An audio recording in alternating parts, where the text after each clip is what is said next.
Vamos iniciar hoje o tema 8, estratégias no nível empresarial ou melhor, no nível corporativo. Uma corporação é quando existe um grupo de unidades de negócio no mesmo pertencentes a um grupo empresarial. Na nossa aula anterior, nós comentamos sobre o Grupo Votorantim, o Grupo Pão de Açúcar e outros.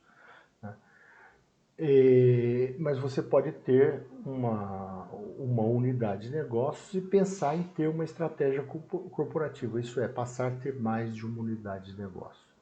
Né? Então, portanto, as estratégias no nível corporativo, né, são ações postas em prática para ganhar uma vantagem competitiva através da escolha de negócios que competem em diversos setores, isso é, criando-se um portfólio de negócios. As decisões são geralmente tomadas quando determinada unidade de negócio, no seu portfólio de negócios, né, ele é algo que acrescenta ou não. Se ele acrescenta, você pode se interessar e vir adquirir negócios como este.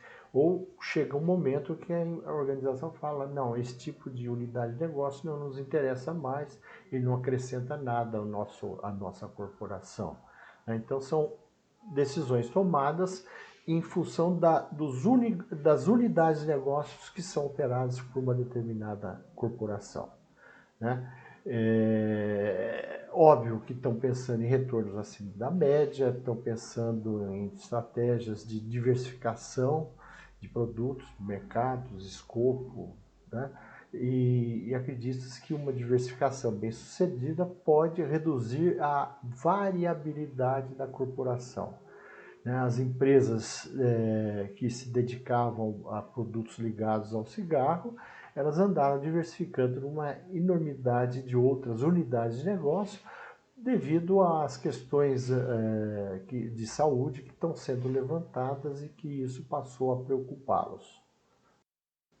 As estratégias podem significar um crescimento da corporação, uma estabilidade ou até uma redução. Ao pensar em estratégia de crescimento, estou pensando que a nossa corporação vai crescer em termos de receitas e participação de mercados, né? De modo que a corporação no seu todo passa a ter um valor maior em termos para os seus acionistas. Nós vamos ficar muito cientes de que tem nomenclatura correta. E ao utilizar os nomes de forma correta, nós estamos demonstrando a nossa importância também, porque o administrador é aquele que sabe falar e entender as questões de organizações. Né?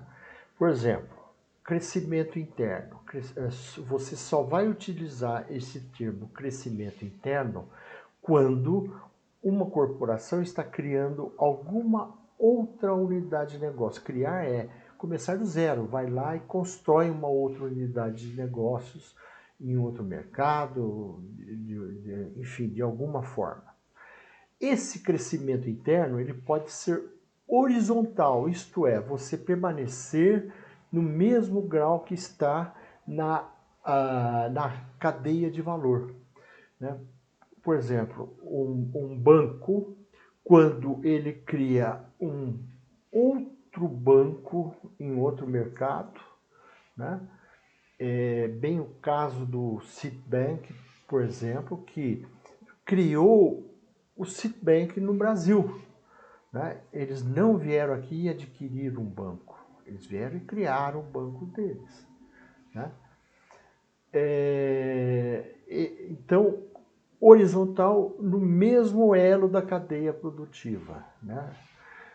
Agora, esse crescimento interno, né, de criar crescimento interno, né, pode andar na cadeia produtiva, no sentido dos seus fornecedores ou dos seus clientes. A Gerdau é um exemplo de um grupo que fez esse tipo de criação. Ele criou unidades de negócios avançando tanto para os seus fornecedores como na cadeia de valor para o lado dos seus clientes. As siderúrgicas do grupo Gerdau, boa parte delas usam como matéria-prima sucata de aço. E essa sucata eles adquiriam de vários fornecedores que coletavam em menores, iam concentrando tal, para ter uma quantidade suficiente para entregar para uma siderúrgica. Ocorre que eles resolveram avançar no sentido dos seus fornecedores e criaram uma empresa chamada Metálicos. Metálicos foi criada justamente para fazer esse papel de colher sucata de aço em fontes bem pequenas, juntar, né, e entregar em grande quantidade para siderúrgicas. Então, ao criar metálicas, eles fizeram um crescimento interno, vertical, em sentido dos seus fornecedores. Agora, mesmo grupo Gerdau, eles criaram também a Comercial Gerdau, que são atacadistas de aço, de vários tipos de aço, né, que são produzidos inclusive pela siderúrgica do Gerdau. Ora, se eles criam alguém que vai concorrer com seus próprios clientes, outros atacadistas né, de aço, eles estão avançando na cadeia produtiva no sentido dos seus clientes. Crescimento interno vertical e sentido dos seus clientes. Né? Por que executar um crescimento interno e não chegar e comprar alguém que já está no mercado? Você mantém cultura organizacional, né, e isso dá um reflexo na eficiência, qualidade de imagem, da adaptação, da continuidade. Porém, o tempo, né, de criação é muito maior do que você chegar e comprar um negócio que já está pronto. Mas há vantagens, e é nesse sentido que se analisa, né, as vantagens e desvantagens de fazer esse tipo de movimento estratégico no nível corporativo. Vejam bem a diferença de nomenclatura, né? Crescimento interno é um momento de criação. Integração horizontal é quando adquire-se uma empresa que já está atuando e então passa a ser essa nova nomenclatura. Ela pode ser também horizontal ou vertical, né? Então, quando há uma expansão adquirindo outras empresas da mesma linha de negócios que atua sua unidade de negócios, está ocorrendo uma integração horizontal. Os bancos, o Banco Santander, por exemplo, na sua opção de crescimento do seu portfólio de bancos, né, ele adquiriu outros bancos aqui na América do Sul, principalmente dois grandes bancos que eles compraram foram o Banespa e o Banco Real. E isso fez com que eles chegassem ao mercado com muito mais rapidez do que se viesse aqui e criassem. Né? Tanto que vocês podem ver que o Citibank nunca teve uma expansão muito grande no Brasil. Já o Santander teve e cresceu e muito. Né? O objetivo, obviamente, é aumentar a participação do mercado, maiores receitas, né? E ter economias de escala, redução de custos de produção, distribuição, promoção, de uma maneira geral. Mas pode ocorrer de numa corporação de adquirir fornecedores ou distribuidores seus, né? E ao adquirir, está fazendo um movimento de integração. Quando avança no sentido dos seus fornecedores ou dos seus consumidores, está fazendo um avanço vertical. Então, adquirir integração vertical. No caso do Habib's, quando eles compraram um fornecedor de mussarela, de laticínios, no Mato Grosso, para fornecer mussarela para os seus restaurantes, né? Então houve uma integração vertical. E pode ser que uma empresa adquira um centro de distribuição, né? Isso ocorre, já vi alguns casos, inclusive de laticínios, que compraram um local de distribuição em São Paulo. Marcas de calçados que criam lojas específicas para vender os seus calçados no. Já as fusões ocorrem quando ninguém compra ninguém ou ninguém cria nada. São duas organizações que se juntam e viram uma terceira numa composição de ações dos seus acionistas. A Ambev foi claramente isso quando juntou-se Brahma e Antártica, fizeram uma fusão, os acionistas de ambas passaram a ser proprietários da Ambev. O Unibanco e o Itaú também foi feita uma fusão e os acionistas passaram a ser acionistas desse novo banco resultante dessa fusão. Aliados são duas ou mais empresas que juntam-se para um determinado projeto, mas mantêm a autonomia e a existência dessas empresas, né? O exemplo assim, mais comum de uma aliança estratégica são as franquias, né? Onde o franqueador, né, ele cede direitos para um franqueado desde que ele respeite todas as condições e imposições do franqueador. O McDonald's fez um crescimento muito grande mundial criando franquias, né? As empresas também podem licenciar seus produtos para serem comercializados em outros países, em outros mercados, né? As licenças que a Disney dá de comercialização dos seus de produtos seus, mais especificamente, né, bonecos, imagens, jogos, né? Bom, uma grande razão para fazer alianças estratégicas é quando os custos são altos, né? Então, se o franqueador está franqueando para um franqueado, ele vai dividir custos, né? Ambos estão dividindo riscos e os resultados também são divididos, né? Agora, em pesquisa e desenvolvimento, quando a gente não sabe o que vai resultar, né? Isso é o exemplo que nós estamos vendo da corrida pela criação de uma vacina para a Covid-19, né? Nós vimos assim uma aliança até que surpreendeu muitas pessoas no Brasil, né, de laboratórios importantes mundiais, pesquisadores mundiais, de repente eles procuram 2 laboratórios brasileiros. Ora, ninguém procurou esses laboratórios brasileiros por causa de outra razão, a não ser que eles estavam procurando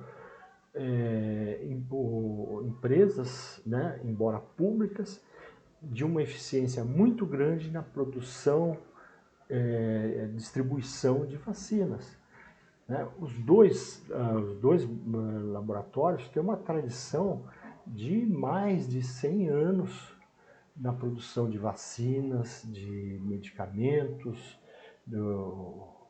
tanto o Biomanguinhos, que faz parte da Fiocruz no Rio de Janeiro, quanto o Instituto Butantan aqui em São Paulo.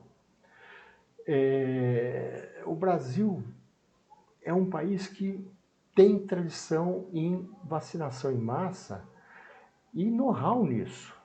Nós fomos o primeiro país do mundo a eliminar a poliomielite. Foi uma campanha feita durante os governos militares, né? E foi erradicado através de um Dia Nacional de Vacinação. Foi uma criação aqui no Brasil, de modo a fazer uma vacinação em massa, né, para que pudéssemos eliminar a poliomielite, né, e foi eliminada. O Brasil é o primeiro país do mundo que eliminou a poliomielite, né?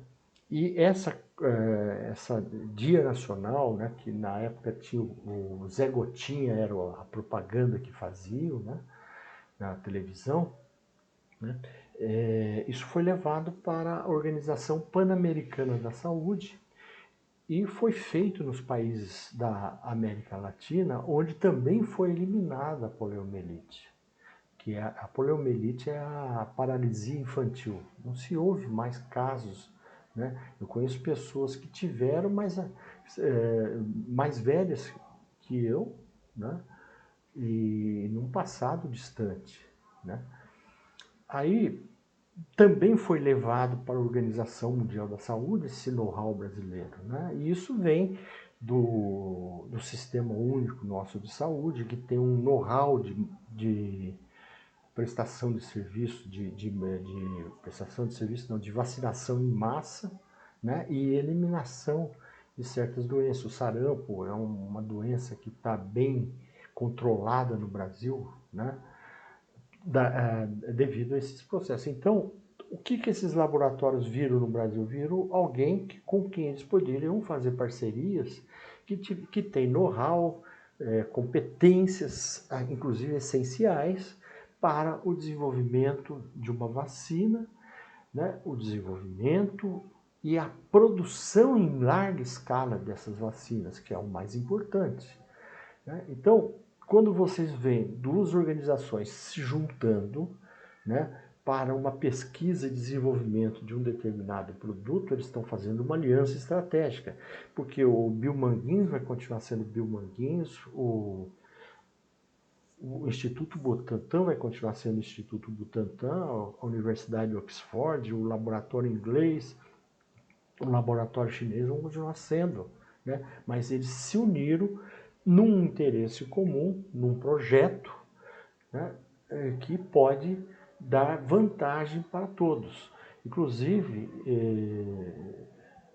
vocês vão ver muito disso sempre na área de ponta da ciência, né?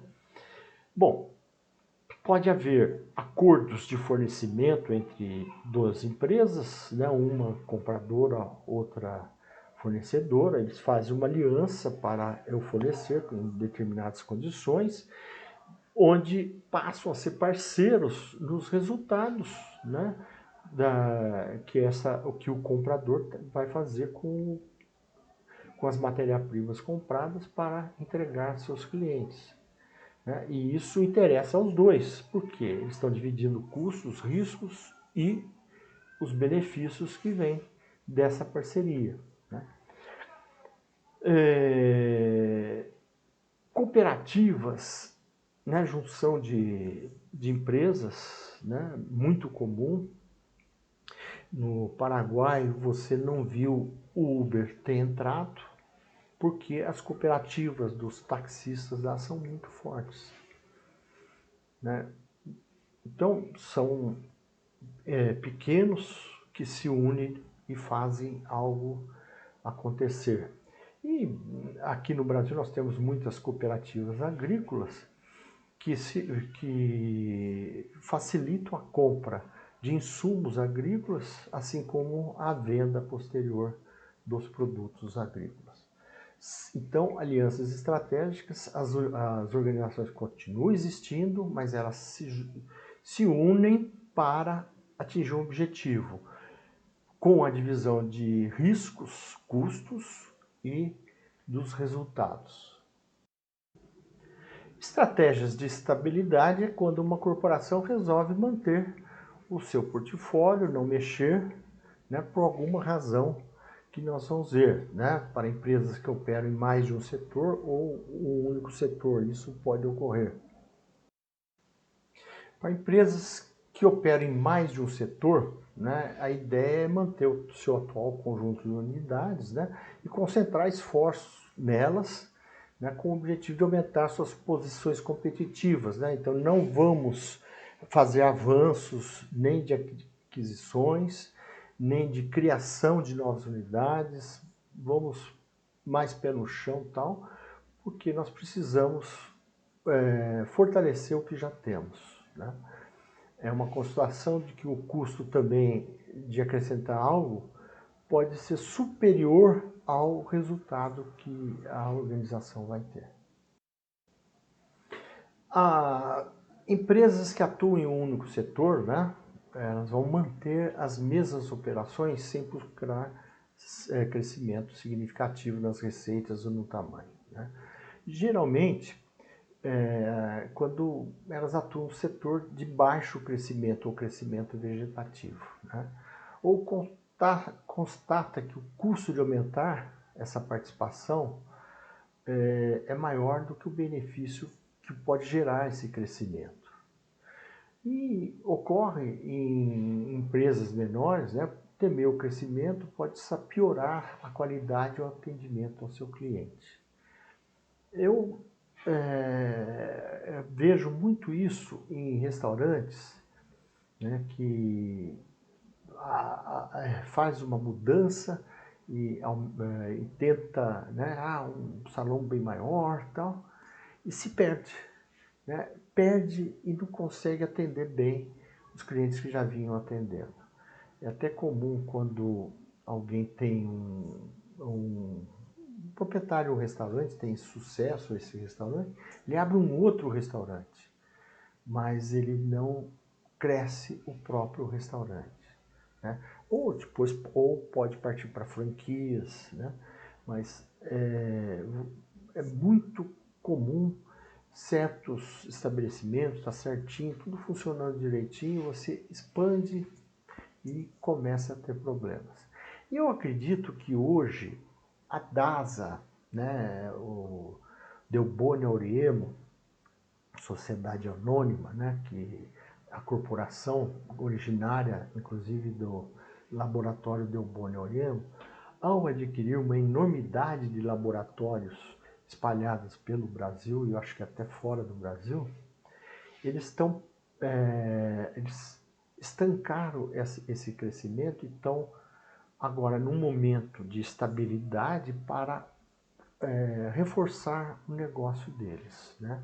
Para parar, porque tem laboratórios deles que conflitam mercados, estão próximos, né? E são do mesmo proprietário e isso cria uma concorrência às vezes não boa para eles.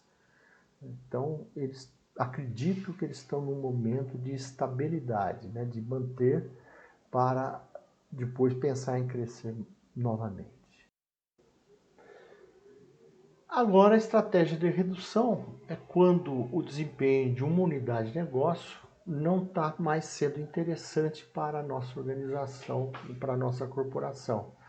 E ela pode se desfazer dessa unidade de negócios de várias maneiras. A primeira é tornar a unidade de negócio mais enxuta e eficaz, né? Diminuir ativos, tamanho, força de trabalho, uma tentativa de cortar custos de uma maneira geral, né? Ou simplificar a linha de produtos, enfim. Você vai reinventar ou refazer ou uma reengenharia nessa unidade de negócio para torná-la mais produtiva. Se isso der certo, ótimo, você resolveu um problema que poderia significar em deixar de ter essa unidade de negócio, mas ela ficou menor. Houve uma redução dela, né, de uma maneira geral. Eu suponho uma fábrica de computadores, né, que como a IBM, que precisou rever totalmente o seu negócio. Eles saíram do mercado de hard para ir mais para o software. Houve uma redução, né, mas uma concentração num negócio que talvez seja até mais rentável para eles. A corporação pode vender uma unidade de negócios, vender ela inteira, né? Ela resolve que essa unidade de negócios não está no perfil deles e realmente não vai dar certo com eles. E eles pegam, vendem isso daí. Isso chama-se desinvestir como estratégia corporativa. Lembre-se bem, né, isso pode ser realmente uma pergunta de prova. A nossa empresa comprou uma máquina, essa máquina não teve o desempenho esperado e vendemos a máquina. Isso é uma estratégia no nível mais operacional ou de uma divisão da organização. Mas não é uma unidade de negócios que você está vendendo. Nós estamos falando de estratégia corporativa, desinvestir. E uma corporação, quando ela desinveste, ela está desinvestindo um negócio. Ela está vendendo o seu negócio. Não é uma máquina, um prédio, alguma coisa assim. É um negócio. A outra estratégia corporativa que possa fazer alguma confusão com os alunos é a estratégia de liquidação. No sentido corporativo, você está liquidando uma unidade de negócio. Vamos supor que você tinha uma fábrica de disquetes de computador. Ninguém mais está comprando disquetes. Ou você tinha uma fábrica de máquinas de datilografar. Puxa vida, eu aprendi, fiz curso Hamilton de datilografia, né? Mas hoje não existe mais máquina de datilografia. Eu vejo uma ou outra assim, quase como se fosse um lugar onde as pessoas gostam de museus, né? O que fazer com uma fábrica dessa? Você não tem o que fazer, porque você tentou torná-la mais enxuta, não conseguiu. Você tentou vender essa unidade de negócio para outro e os caras falaram para você, você está maluco, você está querendo me vender uma fábrica de algo que não... É mais possível que eu compre um terreno na Lua do que uma fábrica de disquete, né? Ou uma fábrica de máquina de datilografia, de máquina de escrever, né? Ninguém vai comprar uma fábrica dessa. E aí o que eu faço com isso? Eu tenho lá uma fábrica, né? Eu olho para ela, vejo, poxa, tem um prédio, tem caminhões, tem máquinas, nossa, um monte de máquinas. Pô, tem uns computadores. Os computadores tá fácil, vendo até mesmo para uma empresa do nosso grupo, né? E essas máquinas de fazer disquete, o que eu faço? Ninguém quer essas máquinas. Eu pego, peso, faço assim, eu tenho aqui tanto de sucata de aço e vendo como sucata de aço. E os caminhões, vendo caminhões, outros ativos, né, armários, isso, aquilo, eu vou ficando livre disso, né, pelo preço que eu consegui pegar. Porque eu estou com um mico na mão, uma fábrica de disquete, ninguém quer. Né? Eu estou liquidando uma unidade de negócios. Vocês percebem que liquidar uma unidade de negócio é algo feito no nível corporativo. Muito diferente da pergunta que eu posso fazer na prova para vocês, Né? Fala assim, a estratégia corporativa de liquidação é quando a nossa empresa está lá com estoque de inverno e vai começar agora a primavera, né? E não vai vender mais nenhuma blusa, casaco, isso, aquilo, né? E eu coloco em liquidação. Olha, gente, isso é uma tática de vendas, né? Mas não é uma estratégia no nível corporativo da unidade de negócios. Eu espero que vocês entendam bem esta diferença, né? E entendo que a estratégia de redução, de liquidação no nível corporativo é quando você está falando sobre unidades de negócio, que é o objeto maior, inclusive, dessa disciplina que nós estamos falando. Espero que vocês tenham gostado dessa aula, entenderam os conceitos e saber, a partir de agora, vão saber usá-los, né? Nem que façam colinhas para a sua vida, né? O crescimento interno é quando cria. Integração é quando você integra algo já existente. Aliança é quando junto dois e fazem uma união e os acionistas permanecem. E as alianças e estratégias são quando eles se mantêm. Os negócios se mantêm individuais e tal, só se aliam em determinados momentos para conseguir fazer alguma coisa, atingir um objetivo, né? Então, vocês percebem que eu tenho várias perguntas e frisei inclusive aqui na liquidação e na anterior, né?